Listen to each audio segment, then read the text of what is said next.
There are 10 criteria that Sotheby's specialists consider when assigning prices to art, jewelry, wine, watches, and more. This is how we determine the value of art.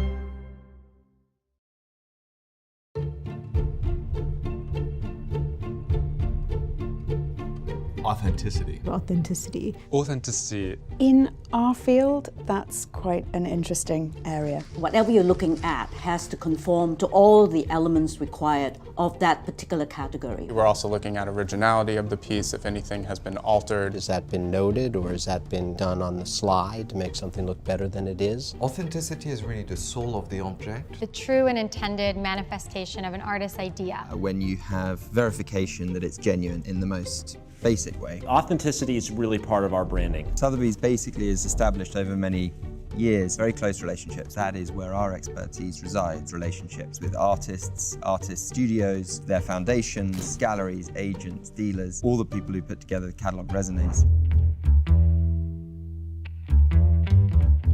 A catalog raisonné is our best friend. Picasso's a great example. Extremely extensive catalog raisonné with thousands and thousands of works. The international standard is that if a work by Picasso is recorded in this book, it's considered authentic. If it's not in there, then we have a little bit of a problem. The collection of Mrs. Paul Mellon was a huge moment for Sotheby's, and she had a beautiful bright blue Lucio Fontana work. It had been given to her as a gift. It had been kept in her house in Virginia forever and ever. Lucio Fontana has a foundation in Italy. They didn't have any record of it. So we actually ended up sending it to Italy. At the 11th hour, we got the word back that we could keep it in and it was going to be included in future catalog raisonnés. If there is no documentary evidence, then one would build a scholarly consensus. That's connoisseurship. Chinese connoisseurs have a saying that says 开门见山.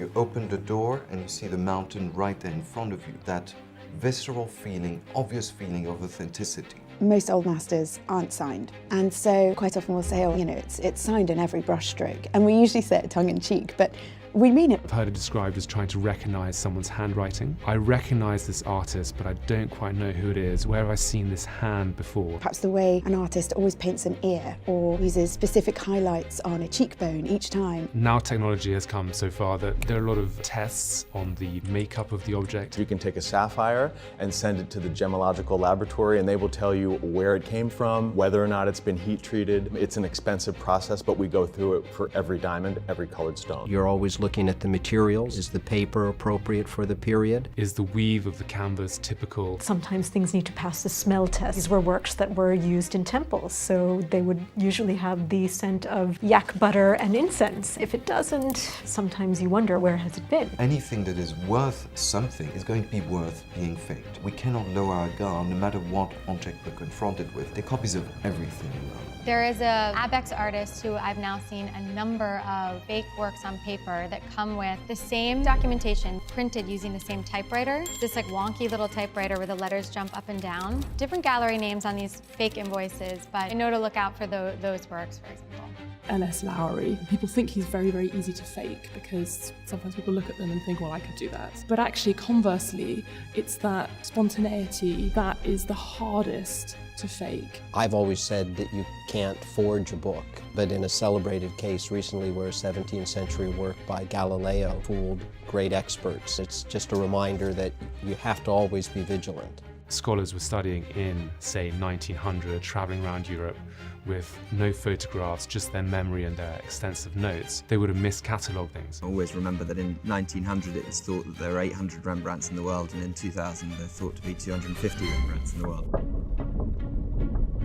Every year, maybe every 2 years, we are tasked with clearing out what we call aged inventory. So I was looking at a Rodin, brought to us in 1980. It was not authentic. The owner left it there. But essentially, there was no real expert body for Rodin prior to about 10 or 15 years ago. A gentleman named Jérôme Leblay with the Musée Rodin in Paris initiated a project to actually go back to all of the foundry records and museum records. So I thought it would be worthwhile to show this to Jérôme Leblay, and he was able to find markings on the inside of this bronze which led him to know exactly the month and the year in which it was cast. We then went on to this mission of tracking down the owner, we ended up having to hire a private investigator. They were deceased, but we tracked down their children. And you can imagine their joy in getting a call from Sotheby's saying they were the owners of this authentic Rodin, which was extremely valuable, and we actually then sold it for them.